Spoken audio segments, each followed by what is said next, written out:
এই উদ্যোগটা আসলে আমি তো ভালো দেখছি, আমি মনে করছি টাকা দিয়ে হচ্ছে, এখন দেখতেছি তো টাকা নাই, এমনি অনেকে ফ্রি। তাই আমি বলছি এটা তো ভালো কথা, এটা তো সোয়াবের কথা। সুন্দর মহৎ উদ্যোগ নিছে, যে উদ্যোগের জন্য যাদের বিশেষ করে যারা আয়োজন করছে তাদেরকে আন্তরিকভাবে ধন্যবাদ। বিশেষ করে পথচারী হিসাবে যারা অনেক রিক্সা চালক, যেই বাজারে যায় যারা, যে তাদের জন্য যেই আজকের উদ্যোগটা তাদের জন্য আমি মনে করি অনেক ভালো হচ্ছে। প্রচুর গরম পড়ছে।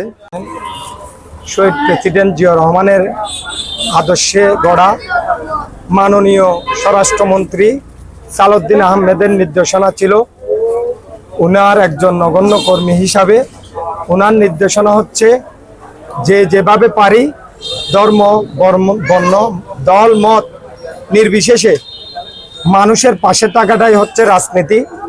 উনি সেটাই আমাদেরকে শিখিয়েছেন।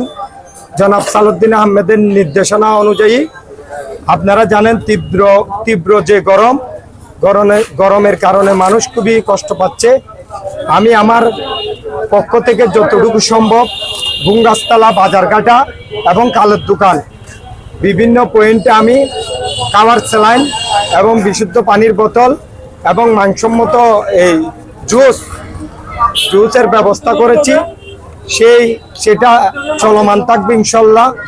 আমি মনে করি রাজনীতি মানে হচ্ছে সাধারণ মানুষের পাশে থাকা, যে কোনোভাবে ইনশাল্লাহ আমি চেষ্টা করি সবসময় মানুষের পাশে থাকার জন্য।